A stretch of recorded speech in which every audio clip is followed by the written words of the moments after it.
CNN has released a new poll saying everything they hate is hated, everything they love is loved, and everything they say is true. The latest CNN poll shows that 97% of all Americans hate Donald Trump because he yells at CNN. And CNN is a great organization that always tells the truth, according to polls by CNN. This 97% of people who hate Trump and love CNN is exactly the same 97% as the 97% of scientists who say man-made global warming is a big problem, making it essential that everyone watch CNN before the oceans rise and sweep us all away for not watching CNN. In other findings, the CNN poll found that 112% of all good people believe that Donald Trump is a stupid, ugly person with funny hair, whereas Wolf Blitzer's beard is very neatly trimmed and attractive. Also, 68% of bad people like Trump more than CNN, though 87% of good people say the bad people are bad and shouldn't have been asked their stupid opinion in the first place because CNN is great, according to CNN's polls. The CNN poll also found that some vast, really convincing number of informed and insightful television watchers think Jim Acosta is a wonderful person, and CNN reporters should yell at Donald Trump even more because 93% believe Trump is bad, according to a CNN poll of CNN journalists taken at CNN by CNN pollsters working for CNN. Meanwhile, a poll taken by the New York Times, a former newspaper, has found that trust in American journalists is very high, sometimes soaring to over 2 or 3% among homeless people who believe they are receiving messages through their tooth fillings from the planet Zargon. The poll also showed that people are very angry at fake news, which the New York Times defines as news that is untrue that is reported by someone other than the New York Times. News that is untrue but is reported by the New York Times becomes true by being reported there, as 87% of all people who work at the New York Times believe, according to the New York Times poll. Finally, a Wall Street Journal poll has found that 88% of all white men wearing pinstripe suits and ties believe that the Trump administration should pursue policies that benefit white men wearing pinstripe suits and ties. 90% of all millionaire businessmen polled are fearful that Trump's stringent policies against illegal immigration will hurt the nation by making it very hard for them to find people to water the lawns of their estates for slave wages. The same 90% are also deeply concerned that their wives will be unable to find minority women to do their housework for them and will call their husbands to complain, thus interrupting 75% of businessmen having sex with 99% of women who are not their wives. All media polls now operate within a margin of error of 50%. Trigger warning, I'm Andrew Klavan, and this is The Andrew Klavan Show. I feel hunky-dunky, life is tickety-boo. Birds are winging, also singing hunky-dunky-doo. Ship-shape, tipsy-topsy, the world is zippity-zing. It's a wonderful day, hurrah, hooray! It makes me want to sing. Oh, hurrah, hooray! Oh, hooray, hurrah! Not just hooray, hurrah, but zippity-doo-dah, I think. The Trump train keeps rolling on, man. I'm getting ready to get on that Trump train. I'm tired. Are you tired of winning? I'm getting a little tired. There's so much winning. Please, Mr. President, we're getting tired of winning. So, first of all, well done, J.A., on the illustrated, our second illustrated opening, and Cynthia Angulo did the drawings. Excellent stuff. So this is just, I don't know, this is insane. I mean, the one thing you have to say is, like, now he says he's going to build a wall. Who heard that? Who saw that coming, right? I mean, who would ever have thought, listening to Trump during the campaign, that he was going to build a wall on the border? I'm shocked. I am shocked. Who knew that he was going to do that? So this is really interesting stuff because, well, let's follow it. Let's follow the thought along. Let's start. Trump signed some executive orders about immigration yesterday, and this was the big news, was Trump on immigration. So here is, give me cut 2 on part of these orders. Here's a brief summary of what actions are contained in my executive orders. The Secretary of Homeland Security, working with myself and my staff, will begin immediate construction of a border wall.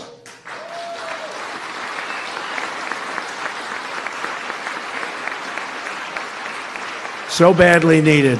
You folks know how badly needed it is. As a help, but very badly needed. This will also help Mexico by deterring illegal immigration from Central America and by disrupting violent cartel networks. As I've said repeatedly to the country, we are going to get the bad ones out, the criminals and the drug deals and gangs and gang members and cartel leaders. The day is over when they can stay in our country and wreak havoc. We are going to get them out, and we're going to get them out fast, and John Kelly is going to lead that way. Okay, he's talking now at Homeland Security, and they're loving it. Homeland Security, I mean, that's what they're here for. They're here to protect people. They want to be able to give them the tools to protect people. They're tired of being told not to do it. And listen, there are all kinds of nits to pick about this. Obviously, he can't sign an executive order funding the wall, which is going to cost billions of dollars. He's going to need Congress to pay to fund the wall, and then he says he's going to get Mexico to pay for it. Mexico, the Mexican president has now, as we go on air, has canceled his trip to meet with Trump, and I believe Mexican troops are massing on the border, planning an invasion. Is that? I mean, because really, who cares? The Mexican president comes over or not? But he say, and the peso is tumbling and all this stuff. So he's caused a bit of trouble. But listen, all the nits and the fact that a lot of illegal immigrants who come in now come in through visas. They don't come across the border. But even if it's not just symbolic, but even if it were just symbolic, it's an important symbol because this has been disgraceful. You can say that the laws of the land should be anything you want them to be. The laws against controlling immigration, you can say they should be as stringent or as lax as you want them to be. But the fact is, the previous administration and the left are against American borders per se. They are against America being defined and being our country because they're globalist, because they think, and globalism doesn't just mean that everybody is created equal. It means those countries that are powerful and wealthy because of their policies and their ideas have to give that wealth, spread that wealth to the rest of the world by opening their borders and letting anybody in. It's absurd. A country is defined by its borders. Look at a map. How do you know where France is? Because of the border lines. That's how you know. All right, so Trump goes on. He has more. This is cut 3. He has more executive orders that he's signing.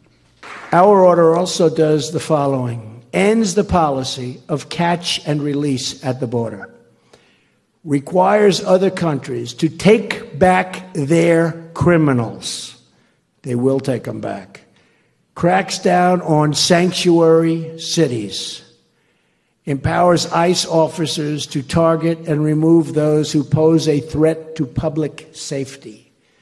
Calls for the hiring of another 5,000 Border Patrol officers. Calls for the tripling the number of ICE officers.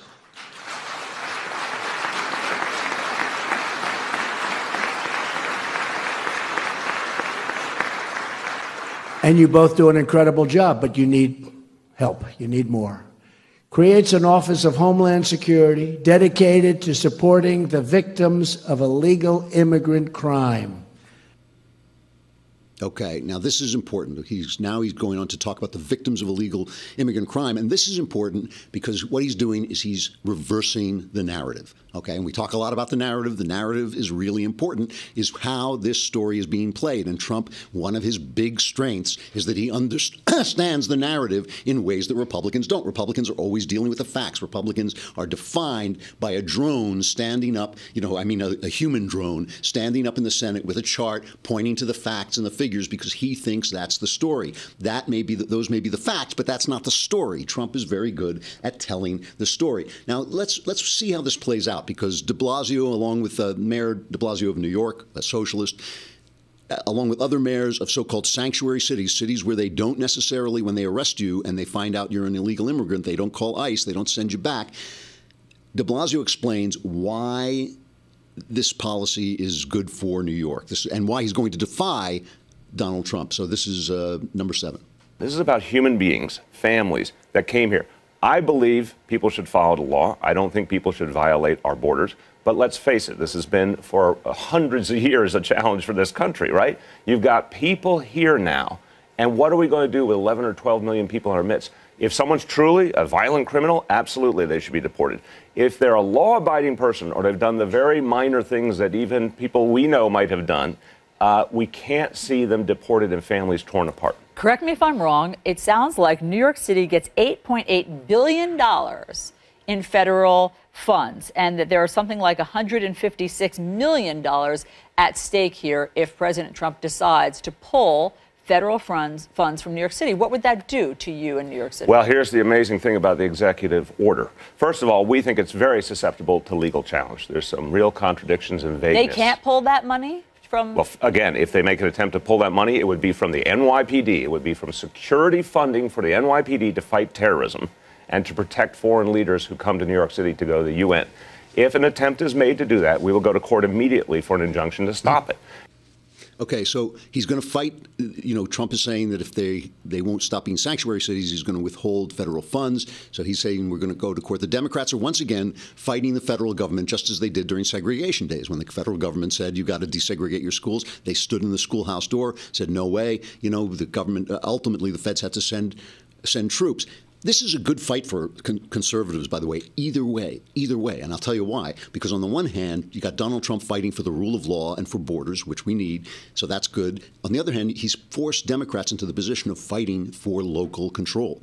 He's there now fighting for states' rights and individual municipality rights, which we also support. So we win either way. You know, it doesn't really matter how this fight goes. We've got them doing our job for us. So it's really a good political fight. Okay, and now remember, so de Blasio is putting this in terms of tearing families apart, and this has been the way they have kept anything from getting done. Remember, the issue is not what you believe on immigration. That's part of the issue, but the issue is the fact that nothing has been done. This problem is really bugging people, especially in these areas where there's crime and they're losing their authority over their own land. And nothing gets done. Nothing gets done. So now something is happening. Okay, whether you disagree or not, it's a disgrace that nothing gets done. And that's, you know, as a friend of mine says, that's not because Washington is broken. That's because Washington works, but it works for Washington. If you have two groups that are making money, you know, raising funds for and against immigration, neither of them wants that issue to be resolved because that's where their money is coming from. And that's how Washington works. That's how Washington gets into this kind of stalemate. Okay, so Trump now remember, there are things that Trump didn't do. He didn't rescind Obama's executive action about what they call dreamers. I hate that phrase, but it's kids who have been brought over illegally, but they had no choice. Now they're here, they're law-abiding, they're in school, they're allowed to reapply for a visa every 2 years, I think it is. And Obama, you know, let that continue, and Trump hasn't done anything about that because he loses control of the narrative if there are mass deportations. If there are children pulled out of mothers' arms and people are weeping at the border, then he loses control of the narrative. But what he's doing is he's turning the narrative onto the victims of crime who can't get any justice. So that is Trump number 4, still talking before Homeland. Pundits talk about how enforcing immigration laws can separate illegal immigrant families. But the families they don't talk about are the families of Americans, forever separated from the people they love. They don't talk about that, ever. As your president, I have no higher duty than to protect the lives of the American people.